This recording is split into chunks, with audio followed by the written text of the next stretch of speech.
सई अपने रूम में बैठे कुछ देर पहले हुए वाकये को याद कर रही थी कि आदित्य उसे देखकर क्या सोच में पड़ गया था और एकदम से क्या हुआ। उसकी नज़रें मेरे चेहरे पर यूं ठहरनी महज एक इत्तेफाक था या कुछ और? ऐसा तो नहीं कि मैं कुछ ज़्यादा ही सोच रही हूँ। वो ऐसा तो नहीं है क्योंकि 2 महीने होने को आए हैं, लेकिन आज से पहले उसकी तरफ से ऐसा कुछ कभी फील नहीं हुआ मुझे। नहीं, मैं अपनी मनहूसियत उन दोनों पर नहीं पड़ने दूंगी। रिया और उसकी जल्दी शादी होने वाली है, तो ये सब फिर से नहीं सोचना है। सही मिरर में अपने फेस को देखने लगी। एक तो मेरी खूबसूरती ही मेरी सबसे बड़ी दुश्मन बन गई है। इसने मुझे कहीं का नहीं छोड़ा। काश मैं इतनी खूबसूरत नहीं होती तो उस विभोर की नज़र मुझ पर कभी नहीं पड़ती। सई को बाहर कार के जाने की आवाज़ आई तो उसने रूम की विंडो से देखा कि आदित्य जा चुका है, तो उसे कुछ अच्छा नहीं लगा कि एक पल की कमजोरी के कारण वह शर्मसार हो गया। हो सकता है कि मैं ही कुछ ज़्यादा सोच रही हूँ। वो मेरी ओर देखते हुए किसी और गहरी सोच में डूब गया हो और मुझे लगा कि वो मुझे देख रहा है। जब कॉलेज में इतना टाइम साथ थी तब मुझे नहीं देखा कभी, तो अब क्या देखेगा? अब तो मेरे साथ ज़िंदगी भर का बदनुमा दाग लग गया है। मुझे ऐसे रिएक्ट नहीं करना चाहिए था। ज़रूर मेरे इसी रिएक्शन से उसे बुरा लगा होगा और वो निकल गया। कितने मन से चाय के लिए बोला था उसने, बट वो भी नहीं पी। सई ने अपने भीगे कपड़े चेंज किए और बाहर निकल गार्डन में आई। उसकी नज़र वहाँ टेबल पर रखी चाय की ट्रे पर गई तो वहाँ आ गई। सई की नज़र ट्रे के नीचे लगे पेपर पर गई जो पहले वहाँ नहीं थी। उसने वो पेपर उठाकर देखा तो उसमें आदित्य का लिखा मैसेज था। एक बिजनेस कॉल की वजह से तुरंत जाना पड़ रहा है। Thanks for the T and sorry, तुम्हारे हाथ की चाय फिर कभी पीऊँगा। यह मैसेज रीड करने के बाद सई ने एक डीप ब्रीथ ली। आदित्य ने कुछ भी गलत नहीं समझा मेरे रिएक्शन को लेकर, और मैं कितना ज़्यादा सोचने लगी थी कि आदित्य क्या सोच रहा होगा। बट नेक्स्ट टाइम से मुझे केयरफुल रहना होगा। दोबारा ऐसा कुछ नहीं करना है जिससे वो या रिया मुझे गलत समझे। कार ड्राइव कर रहा आदित्य भी सोच रहा था कि वह भी नेक्स्ट टाइम से केयरफुल रहेगा। शायद जैसा मैं सोच रहा था वैसा सही को नहीं लगा होगा, वरना अभी तक तो उसने रिया को कॉल कर दी होती या कुछ तो रिएक्ट किया होता। कुछ रोज गुजर गए थे, सही में धीरे धीरे हिम्मत आ रही थी। आदित्य रिया के साथ ही सही से मिलने जाया करता था। वह दोनों भी थोड़ी थोड़ी बातें करने लगे थे। आज रिया सही से मिलने आई तो कुछ ज़्यादा ही कुछ जान पड़ती थी। सही बोली, क्या हुआ, आज कुछ स्पेशल है क्या? हाँ, आज आदित्य के पापा ने हमारी मैरिज डेट फिक्स करवा दी है। नेक्स्ट मंथ की ही डेट निकली है। सही बोली, कॉन्ग्रेचुलेसन्स। दोनों फ्रेंड गले लग गई। सही बोली, आदित्य भी इतना ही हैप्पी होगा ना जितना तुम हो, और होना भी चाहिए। तुम दोनों तो मेड फॉर ईच अदर हो।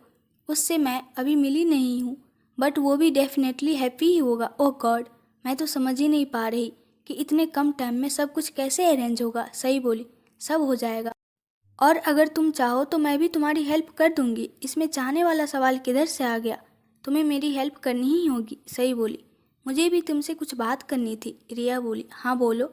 मैं सोच रही हूँ कि कोई छोटी मोटी जॉब कर लूँ, इससे मेरा मन भी लगा रहेगा और मैं सेल्फ इंडिपेंडेंस भी हो जाऊँगी। वाह, इट्स अ ग्रेट आइडिया। तुम कहो तो मैं आदित्य को बोलकर तुम्हारे लिए एक जॉब अरेंज करवा दूँ। नहीं, आदित्य के ऑलरेडी बहुत एहसान है मुझ पर, तो मैं उसे और तंग नहीं करना चाहती। I will manage by myself. Riya ने देखा कि सई के फेस पर टेंशन दिख रही है। अभी तुम बोल रही हो कि सब खुद से मैनेज कर लोगी, तो फिर किस बात की टेंशन है? सही बोली, एक तो आजकल तबीयत कुछ ठीक नहीं रहती है तो बस जल्दी से अच्छा होना चाहती हूँ।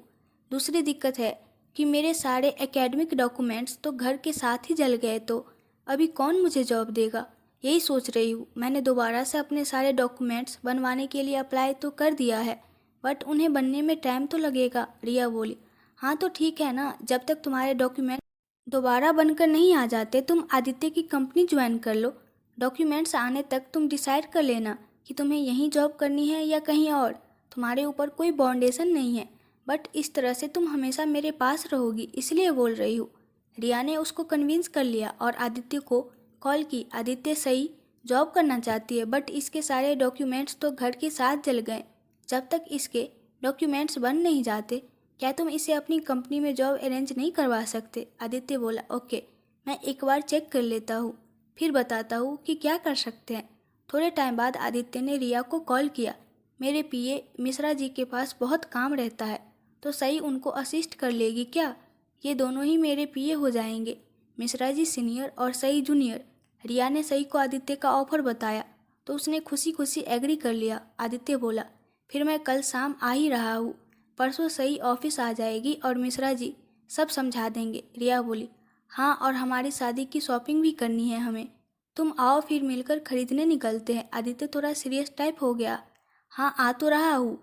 उसने कॉल डिस्कनेक्ट की और गले की टाई थोड़ी लूज कर बैठ गया। उसके दिल में कोई और थी और किस्मत में कोई और, बट किसी को ज़बरदस्ती भी तो अपनी लाइफ में शामिल नहीं कर सकते।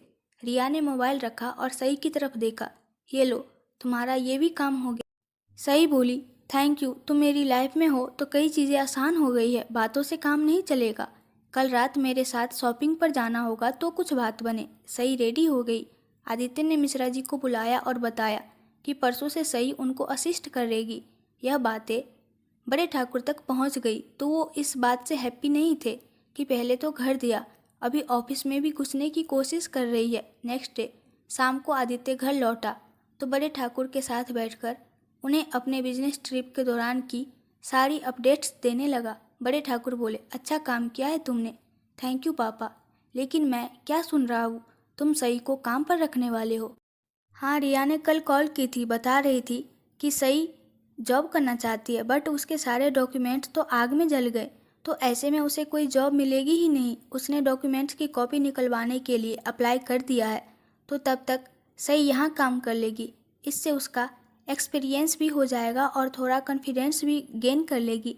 बड़े ठाकुर बोले, रिया तो बच्ची है बेटे, लेकिन तुम्हें तो समझना चाहिए, हम पहले ही सई की बहुत हेल्प कर चुके हैं। हमें अपनी लाइफ ही तो देखनी है। सई खूबसूरत और जवान है। लोग तुम्हारे और उसके बारे में उल्टी सीधी बातें बनाने में देर नहीं करेंगे। इससे हमारी बदनामी ही होगी।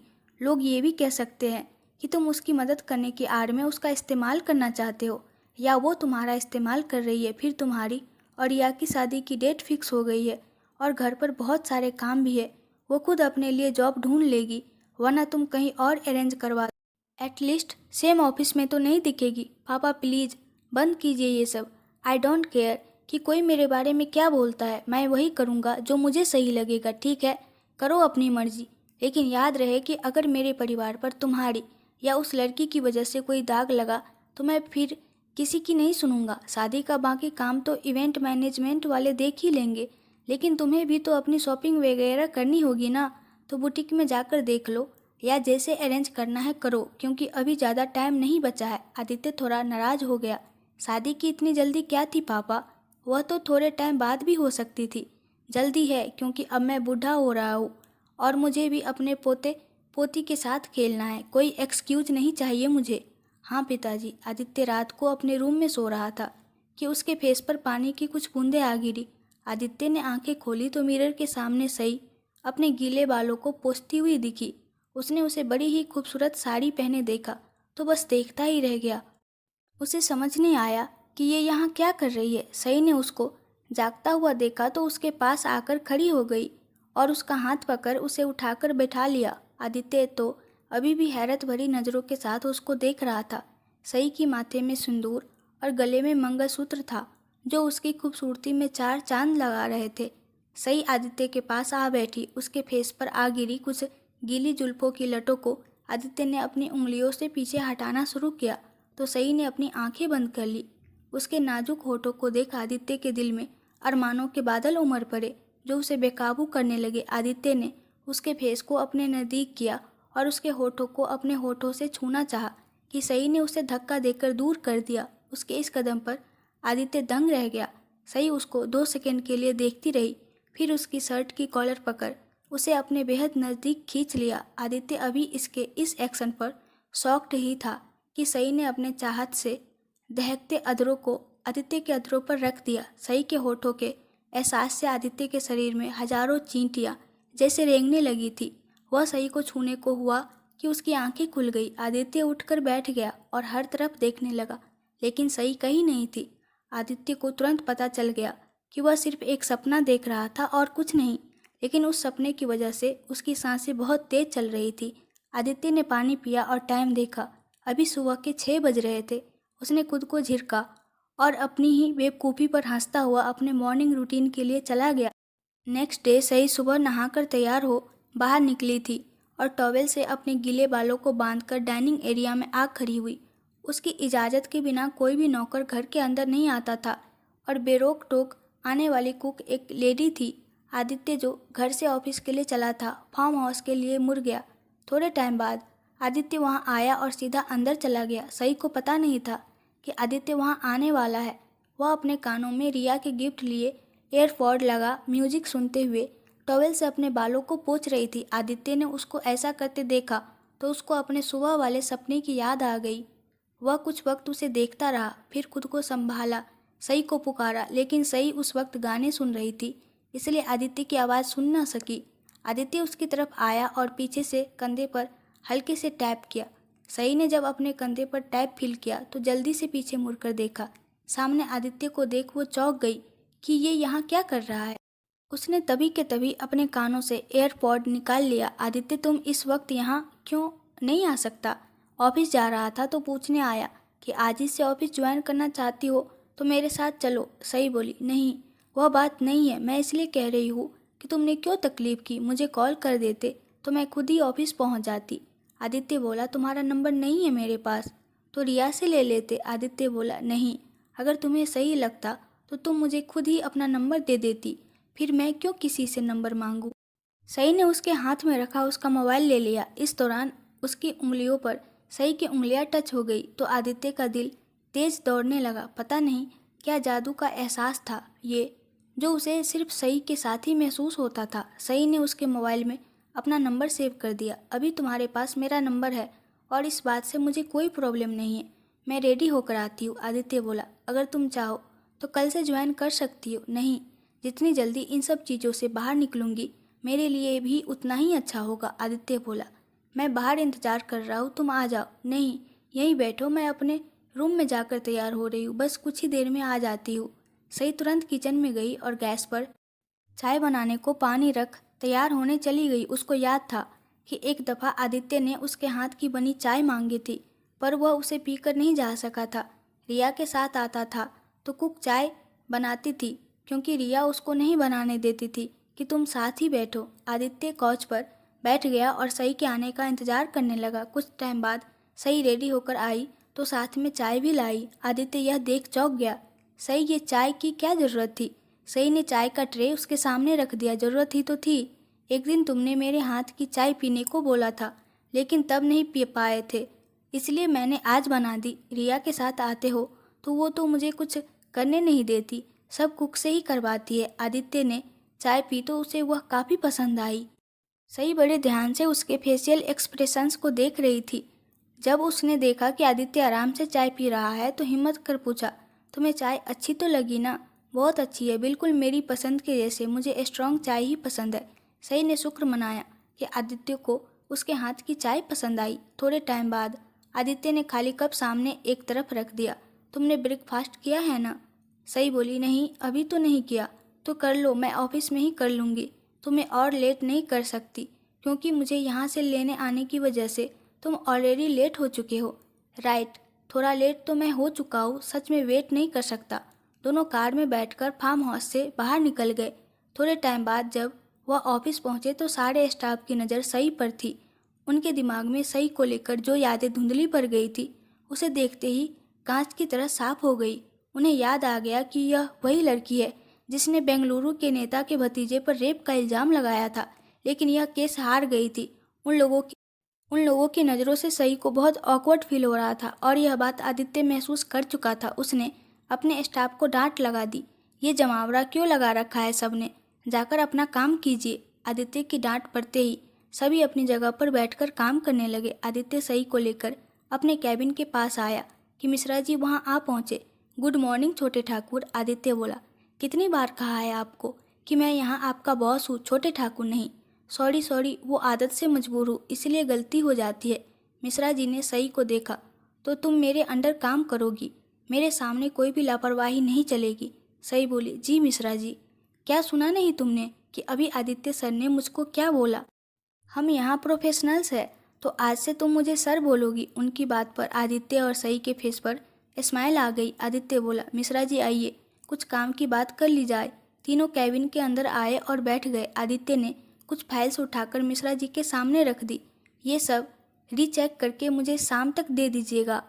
अब इस काम को आप दोनों किस तरह करते हैं वह आपकी सिरदर्दी है। It's none of my business. Mishra ji बोले, ओके सर। उन्होंने सही से आंखों ही आंखों में इशारा किया कि उन फाइल्स को उठा ले। फिर उसे अपने पीछे आने का इशारा करते हुए आदित्य के कैबिन से बाहर निकल गए। सही उनके पीछे चलते हुए उनके कैबिन के अंदर आई तो देखा कि वहाँ कोने में एक और टेबल लगी हुई है। मिश्रा जी बोले, ये तुम्हारी ही टेबल है।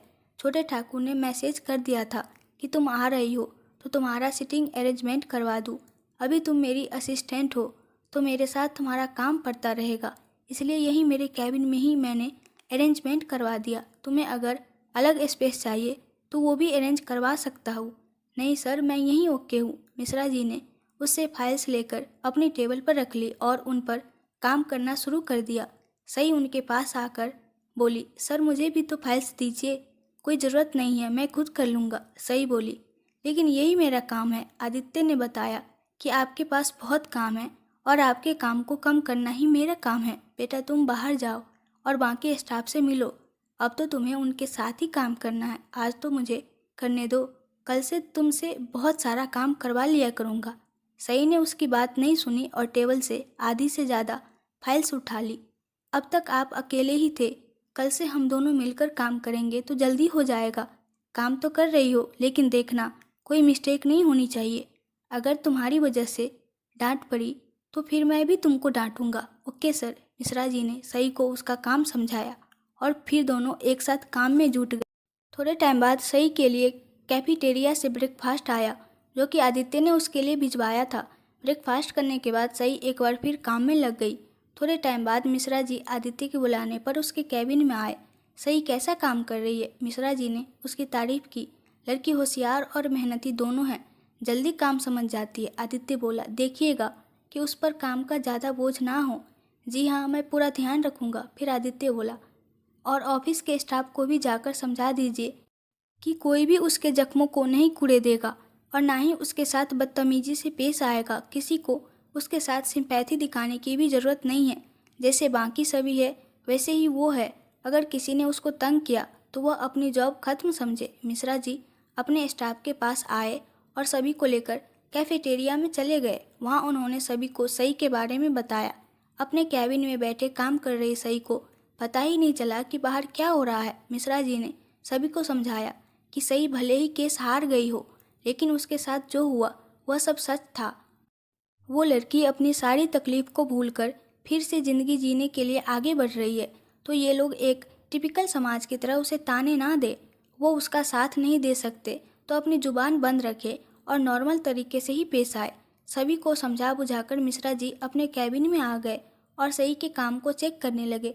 जब लंच हुआ तो मिश्रा जी के कहने पर सही मन में डरती हुई कैफेटेरिया में पहुंची और एक तरफ जाकर बैठ गई। उसे याद था कि सुबह सभी लोग उसे कैसे देख रहे थे तो उसको ऑकवर्ड लग रहा था। उसने नोटिस किया अभी सभी लोगों के चेहरे पर स्माइल है। कुछ लड़कियां उसके पास आकर बैठ गई और अपना इंट्रो दिया।